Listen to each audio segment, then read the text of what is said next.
Hi hello నమస్తే welcome to our channel. నేను మీ చార్మి. ఈరోజు ఒక విషయం గురించి మనము క్లియర్గా మాట్లాడుకుందాం. అదేంటి అంటే ఐబొమ్మ రవి. ఆయన అరెస్ట్ చేశారు, ఆయనకు సంబంధించి కస్టడీలోకి తీసుకున్నారు. 2 సార్లు ప్రెస్ మీట్ కూడా పెట్టారు. ఎవరు? మన పోలీసులు. అయితే ఒకసారేమో నార్మల్గా ఆయనను తీసుకోకన్నా ముందు ఇలా అరెస్ట్ చేశాము అని చెప్పి దాని తర్వాత కస్టడీ తీసుకున్న తర్వాత మళ్ళీ ఇంకొకసారి ఒక ప్రెస్ మీట్ పెట్టడం జరిగింది. ఇదంతా మనకు ముందు నుంచే తెలుసు. సినీ ఇండస్ట్రీలో ఉన్న పెద్దలందరూ వచ్చి మాకు చాలా ఆనందంగా ఉంది, మా సినిమాలు ఇప్పుడు చాలా మంచిగా నడుస్తాయని చెప్పేసి కొంచెం హ్యాపీగా మాట్లాడి ఇదంతా వినడానికి బాగుంది. ఇక్కడి వరకు అంతా ఓకే. కానీ ఇప్పుడు నేను ఐబొమ్మ రవి గురించి అసలు మాట్లాడను. కానీ ఐబొమ్మ రవిని అరెస్ట్ చేయడం వల్ల ఏమైనా ఉపయోగం ఉందా, అసలు సామాన్యులమైన ఏమైనా పెద్ద విషయాలు ఏమైనా జరిగాయా ఏంటి అనేది తెలుసుకుందాం. ఫస్ట్ థింగ్, ఐబొమ్మ రవిని అరెస్ట్ చేయడం వల్ల ఒక వెబ్సైట్ పోయింది. ఐబొమ్మలో ఏమేమి జరుగుతుండే ఏంటనేది మాట్లాడుకుందాం. First, betting apps.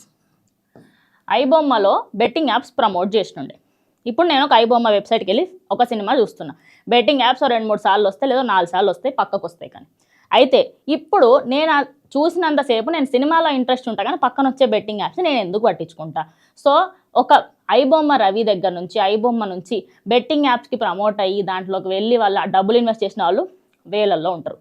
సరే, కానీ ఈ బెట్టింగ్ యాప్లను ఒకానొక సందర్భంలో యాక్టర్లు కూడా ప్రమోట్ చేశారు కదా.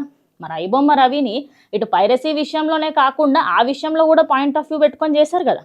మరి అదే కోణంలో చూసుకుంటే రానా దగ్గుబాటి చేశారు, మంచు లక్ష్మి చేసింది, ప్రకాష్ రాజ్ కొన్ని వీడియోలలో కనిపించారు. అదేవిధంగా మన సీరియల్ యాక్టర్లు వీళ్ళందరూ కూడా కనిపించారు కదా. మరి వాళ్ళని ఎందుకు అరెస్ట్ చేయలేకపోయారు? ఐబొమ్మ రవి అంటే సామాన్యుడు కదా. సరే, ఈ పాయింట్ ఇక్కడికి వదిలేద్దాం. ఎందుకంటే ఇప్పుడు ఒక సీరియల్ యాక్టర్కి హయ్యర్ పొజిషన్లో ఉన్న వాళ్ళకు ఒక రూలు, నార్మల్ వాళ్ళకు ఒక రూలు అన్నట్టుగా ఉంది.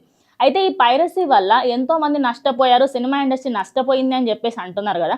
పైరసీ వల్ల ఎంత నష్టం జరిగింది ఏంటనేది మనం మాట్లాడుకుందాం. ఓ సినిమా 100 కోట్ల బడ్జెట్తో వస్తుంది. ఆ 100 కోట్లలో సినిమాకి కంప్లీట్గా ఎంత వస్తుంది? నేను నిజంగా నాకు టీఎఫ్ఐ అంటే చాలా ఇష్టం అండి. నేను టీఎఫ్ఐ బాగుంటుంది అంటే నేను చాలా హ్యాపీగా ఫీల్ అవుతాను. కానీ ఇప్పుడు మాత్రం ఒక్క విషయం అడుగుతున్నా. తెలుగు సినిమా ఇండస్ట్రీకి సంబంధించి, తెలుగు ఫిలిం ఇండస్ట్రీకి సంబంధించి ఏదైనా ఒక విషయం మనం మాట్లాడుకున్నాము అంటే ఒక 100 కోట్ల సినిమా పట్టుకుందాం. అందులో హీరో రెమ్యూనరేషన్ 50 కోట్లు, హీరోయిన్ రెమ్యూనరేషన్ 10 కోట్లు. అదేవిధంగా దాని తర్వాత ఇటు డైరెక్టర్ ఇంత రెమ్యూనరేషన్ తీసుకుంటారు. అంటే ఓ సినిమా వస్తుంది అంటే ఆ సినిమాలో మహా అంటే 30 కోట్లు సినిమాకి పెట్టేది. అంటే మిగతా 80 కోట్లు 70 కోట్ల వరకు మొత్తం సినీ ఇండస్ట్రీకి సంబంధించిన హీరోలు, హీరోయిన్లు, సైడ్ యాక్టర్లు వాళ్ళకే వెళ్తుంది కదా. మీరు ఒక సినిమా తీయాలి అనుకున్నప్పుడు తక్కువ బడ్జెట్లో ఎందుకు తీయలేకపోతున్నారు? మేము అడిగామా హీరోలకు ఎక్కువ రెమ్యూనరేషన్ ఇవ్వండి అని చెప్పేసి? వాళ్ళకి ఎక్కువ రెమ్యూనరేషన్ కొందరు 100 కోట్లు, 200 కోట్లు, 300 కోట్లు అంత తీసుకున్నాక 1000 కోట్ల బడ్జెట్లు ఎందుకు కావండి? అదంతా పక్కకు పెట్టండి. ఇప్పుడు ఈ బెట్టింగ్ యాప్స్ ఇవన్నీ హీరోలు ప్రమోట్ చేస్తే ఎక్కువ మంది చూస్తారా?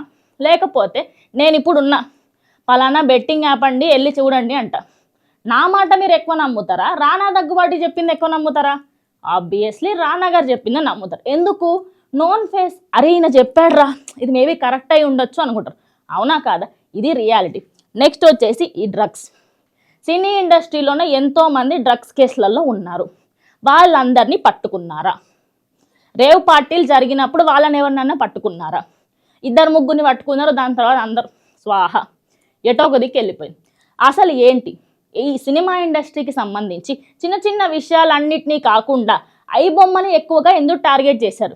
ఇంకా చాలా వెబ్సైట్లు కూడా ఉన్నాయి. పైరసీ అనేది ఒక్కటే మనకి మైండ్లో ఉంది, కానీ నిజానికి పైరసీ కాకుండా సినిమాకి ఎందుకు రావట్లేదు అనే దానికి 100 కారణాలు చెప్తా. ఒకటి, పాప్కార్న్. ఫుడ్కి సంబంధించి నేను ఒక సినిమాకి వెళ్ళి ఓ టికెట్ కొనడానికి ఎగ్జాంపుల్ 500 రూపాయలు, ముగ్గురం వెళ్ళాలంటే 1500. నార్మల్ ఫ్యామిలీలో 4 ఉంటారు, 2000 తీసుకుందాం. ఓకే, ఇది సంగతి. అంటే ఒక 1500 నుంచి 2000 దాకా ఒక ఫ్యామిలీ పోవడానికి 1500, 2000 సగటు మనిషి జీవితంలో ఆయన ఇప్పుడు ఈ కాలంలో చూసుకుంటే అందరూ సంపాదించేది 30-40 వేలు, మహా అంటే 25,000.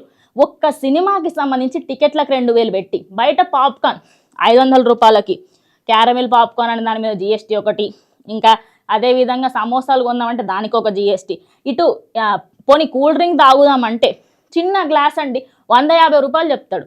మరి నేను సినిమాకి వెళ్ళి ఆకలి అవుతుంది తిందాము అంటే జేబు చూసుకోవాల్సిన పరిస్థితి ఎందుకు వస్తుంది మాకు? నిజానికి సినిమా థియేటర్లు అన్నీ మళ్ళీ హీరోలే. అంటే తిరిగి తిరిగి తిరిగి మీ జేబుల్లోకే పైసలు వస్తున్నాయి కదా. అంటే నష్టపోయేది మేమే. టీఎఫ్ఐలో ఉన్న ఫ్యాన్స్కి ఇంకొక విషయం, ఇప్పుడు బెనిఫిట్ షోలు ఉంటాయి. ఈ బెనిఫిట్ షోల కాన్సెప్ట్ నాకు ఎప్పుడూ అర్థం కాలేదు. నేను నిజం చెప్తున్నా, బెనిఫిట్ షోల వల్ల ఎంత లాభం జరిగిందో నాకు తెలియదు, కానీ బెనిఫిట్ షోల వల్ల తల్లిదండ్రులు కొడుకుల్ని కూతుల్ని కొట్టిన రోజులు, తిట్టిన రోజులు, అసలు ఇంట్లోకి వెళ్ళి నువ్వు బయటకు వెళ్ళక అని చెప్పిన రోజులు ఎన్నో ఉంటాయి. ఎందుకంటే నేను కొంతమందిని చూసిన. నా ఫ్రెండ్ ఒక ఆయన ఒకసారి 5,000 పెట్టి ఒక టికెట్ కొన్నాడు, పవన్ కళ్యాణ్ సినిమాకు ఏదో ప్రభాస్ సినిమాకి. ఎందుకు? బెనిఫిట్ షో ఫస్ట్ డే నేనే చూడాలా. అది అంటే మీరు ఒక చిన్న విషయాన్ని వాళ్ళ వీక్నెస్ని పట్టుకొని బెనిఫిట్ షోలు పెడుతున్నారు కదా. మరి గవర్నమెంట్ అన్నది కదా బెనిఫిట్ షోల పైసలు మీరు ఏదైనా ఒక దాన ధర్మాలకు సంబంధించి కానీ ఏదైనా గుడ్ కాజ్కి యూజ్ చేయాలని, మరి అవి ఎటుపోతున్నాయి? ఇవన్నీ అడిగితే ప్రతి ఒక్కరం తప్పవుతున్నాం, కానీ ఇది రియాలిటీ అండి. ఇది మొత్తం రియాలిటీ మాట్లాడుకుంటే. సో మనం ఓవరాల్గా మాట్లాడుకుంటే ఈ బెట్టింగ్ యాప్స్, ఈ డ్రగ్స్, అదేవిధంగా మనము ఇప్పుడు సినిమాలకి సంబంధించి ఏదైనా ఒక టికెట్ విషయం కానీ ప్రతి ఒక్కటి నేను ఇప్పుడు చెప్పిన వాటన్నిటిని ఏ విషయమైనా సరే మీరు దానిపైన యాక్షన్ తీసుకుంటారా? పోలీసులు యాక్షన్ తీసుకుంటున్నారు, రేపటి రోజు వీళ్ళని అరెస్ట్ చేస్తాము అనే ధైర్యము సినిమా ఇండస్ట్రీని నమ్ముకున్న ప్రతి ఒక్కళ్ళకి ఇవ్వండి.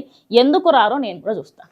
ఇప్పుడు పైరసీ పైరసీ పైరసీ అనే ఒకటే వర్షం పట్టుకున్నారు, కానీ ఒక సినిమాకి 1000 కోట్లు పెట్టినప్పుడు హీరో రెమ్యూనరేషన్ 20 కోట్లు ఉంటే బాగుంటుంది, 30 కోట్లు ఉంటే మంచిగా ఉంటుంది. 150 కోట్లు ఏంటండి? నాకు అర్థం కాదు. 150 కోట్లు ఒక హీరోకి ఇచ్చి హీరోయిన్ రెమ్యూనరేషన్ 50 కోట్లు పెట్టి డైరెక్టర్ ఏమో 100 కోట్లు తీసుకోవడము, అటు మ్యూజిక్ డైరెక్టర్ 50 కోట్లు తీసుకోవడము. ఈ సినిమారియో మొత్తం ఎట్లా ఉందంటే వాళ్ళని మేపడానికి మేము చేస్తున్నట్టు ఉంది కదా. ఓవరాల్గా అదే the end of the day అక్కడికే వస్తుంది టాపిక్.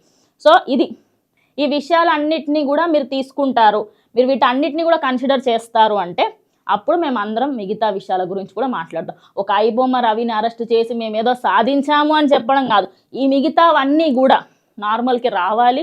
పైరసీయే కాకుండా డ్రగ్స్ విషయంలో, టికెట్ల రేట్ల విషయంలో, తిండి విషయంలో, సినిమాకి వెళ్ళాలి అంటే కాలర్ ఎగరేసుకొని పోవాలి, కానీ రామా ఎందుకు వచ్చారా అన్న స్టేజ్కి రాకూడదు. సో ఇదండి, ఈ విషయాలన్నీ మీకు అర్థమయ్యే ఉంటాయి.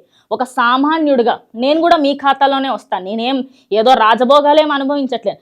మీకు ఏమనుకుంటున్నారు? టికెట్ల రేట్లు తగ్గాలి, ఈ పైరసీ విషయాలు, అదేవిధంగా నేను చెప్పిన ప్రతి పాయింట్లో మీకు ఎక్కడైనా తప్పు అనిపించినా, మీకు ఇంకేమైనా యాడ్ చేయాలనుకున్నా మీ అభిప్రాయాన్ని కామెంట్ చేయండి.